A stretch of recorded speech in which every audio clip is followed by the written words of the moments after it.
సింధు 3 ఉండేనట్ట లేనట్ట, ఇంకా 2తో ఆగిపోయినట్ట, లేకపోతే అసలు నెక్స్ట్ పరిస్థితి ఏంది? అసలు ఈ సింధూర్కి సంబంధించి ఏం చెప్తాడు? ఇప్పుడు సింధూరు 1కి తగినటువంటి దెబ్బతోటి టెర్రరిస్టులకి పాకిస్తాన్ వాళ్ళకి మాడు పగిలిపోయింది. సింధు 2 దెబ్బకి ఇప్పుడు ఇంకో 25 సంవత్సరాలు పోతే కూడా మళ్ళీ వారు ఆ దెబ్బ నుంచి కోలుకోలేరు. ఎంత ప్రెసిషన్ గా కొట్టారో తెలుసా? ఓకే నేను దాని గురించి వేరే వీడియోలో డీటెయిల్ చెప్పాలి కాబట్టి ఆల్రెడీ చాలా మంది చెప్పారు, మనం కూడా చెప్పాం. మరి సింధూరు 3 జరగకూడదా అంటే, సింధూరు 3 కనుక జరిగింది అంటే ఇక పాకిస్తాన్లో ప్రజలు తప్ప ఇంకేం ఉండదు. ఓకే, డ్యామ్స్ కానీ, కెనాల్స్ కానీ, ఇండస్ట్రీస్ కానీ, జనవాసాలు కానీ, స్కూల్స్ కానీ, కాలేజెస్ కానీ, రోడ్స్ కానీ, రైల్వే లైన్స్ కానీ, ఎయిర్పోర్ట్స్ కానీ ఏవి ఉన్నాయి.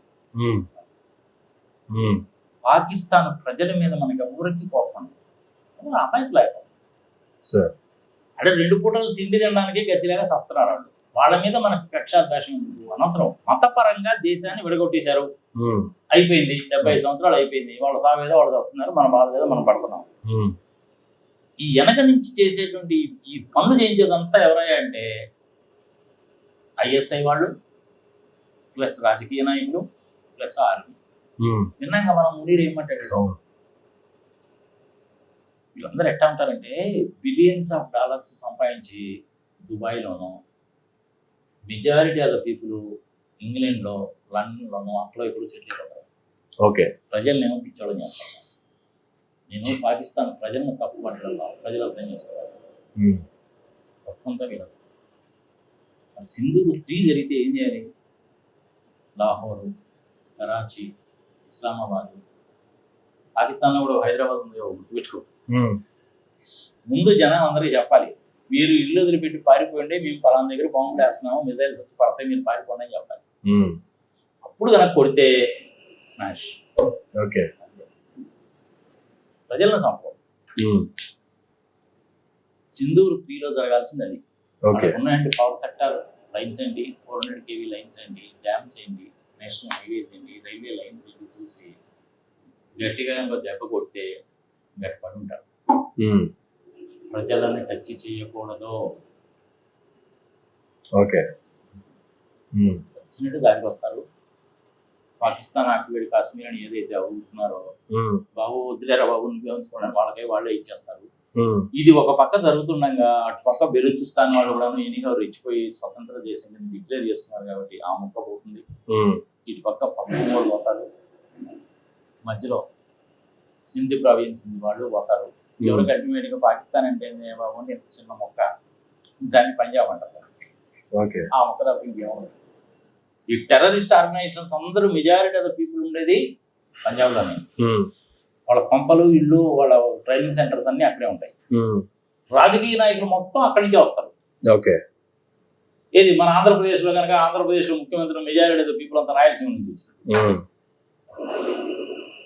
ప్రైమ్ మినిస్టర్లు అంతా కూడా ఉత్తరప్రదేశ్ నుంచి వచ్చినట్టు అనుకుందాం. నార్మల్ గా జనాలు తెలిసిందే కదా. లాల్ బహదూర్ శాస్త్రి అయినా, నెహ్రూ గారు అయినా, ఇందిరాగాంధీ అయినా అందరూ ఆడ నుంచి వచ్చినాడు కదా. అందుకని అంటున్నాను. అంటే ఈ పంజాబ్ ప్రావిన్స్ నుంచి వీళ్ళందరూ వచ్చారు. ఆ పంజాబ్ ఒక్కదాన్ని తీసేసావు, ఇటు బెలూచిస్తాన్ వాళ్ళు తీసేసుకుంటారు, ఇటు వీళ్ళు తీసేసుకుంటారు, పీఓకి మనకి ఇచ్చేస్తారు, వాళ్ళే మనకి ఇచ్చేస్తారు, మనం అడగాల్సిన పని కూడా అయిపోయింది కదా.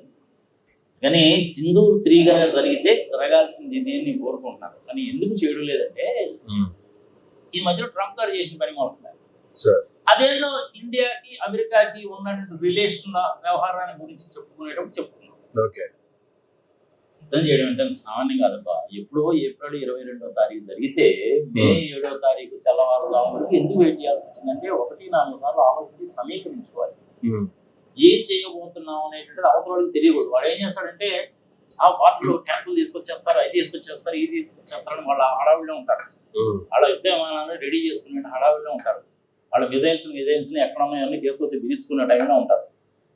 వాళ్ళు ఏమనుకుంటున్నారంటే పాకిస్తాన్ వాళ్ళు మనం ఈ పని చేసాం కాబట్టి బార్డర్ దగ్గర ఉంటారేమో అని అనుకుంటున్నారు.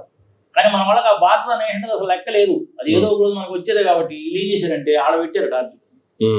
విమానం లేవడానికి వీలు లేకుండా రన్వేలు వేసేసారు, వాటి మీదనే వేసేసారు, పిన్ పాయింట్ గా కొట్టారు. దాని గురించి వేరే చెప్తున్నారు. కానీ సింధూరు 3 జరుగుతుందా లేదా అంటే సీజ్ ఫైర్ చేశామని మాత్రమే మనం చెప్పాం. కానీ యుద్ధం అనే మాట కూడా మనం అక్కడ వాళ్ళ ఉమ్. అవును. సింధూర్ 3లో జరగబోయేటువంటిది అంటే మోస్ట్ ప్రాబబ్లీ ఇదే జరుగుతుంది. ఉమ్. ఎన్ని వేల మంది సైనికులు అని చెప్పి నువ్వు డ్యామ్ మీద కాక పెడతావా నువ్వు? Yes sir. 3 మ్యాక్ స్పీడ్ తోటి పోయేటువంటి బ్రహ్మోస్ మిజైల్ రాడార్లకు కూడా అంతకుండా పోతుంది. అయితే కరెక్ట్ గా పోయి డ్యామ్ దగ్గర తగ్గింది అనుకో, ఏమైంది నీకు? ఉమ్. వదిలేపోయినా కాదు కదా. అంతే కదా. అలా ఉండేటువంటి మొత్తం కూడా థర్మల్ పవర్ స్టేషన్స్ ఇంకోటో అన్ని కలిపి ఒక 10-15 ఉంటాయి. ఉమ్. ఆ 15 మిజైల్ చేశారనుకోండి, ఇంక పవర్ ఉండదు దేశంలో పవర్ లేదు, డ్యాములు పోయింది, భూమిలో నుంచి ఒకవేళ నీళ్లు తీసుకుని వ్యవసాయం చేయాలన్నా కానీ కరెంట్ లేదు, రోడ్లు లేవు, రైల్వే మార్గాలు లేవు, విమాన మార్గాలు లేవు, ఏం చేస్తావు నువ్వు? ఉమ్.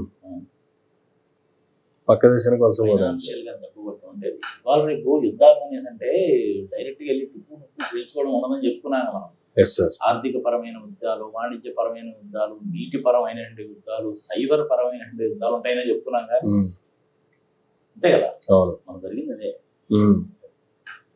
యుద్ధము కాదు, వాళ్ళు అనవసరంగా పహల్గామ్లో దిక్కుమాలి పనిచేశారు కాబట్టి మనం చేయాల్సి వచ్చింది. ఉమ్. సింధూర్ 1, సింధూర్ 2. సింధూర్ 1లో ఏం జరిగింది?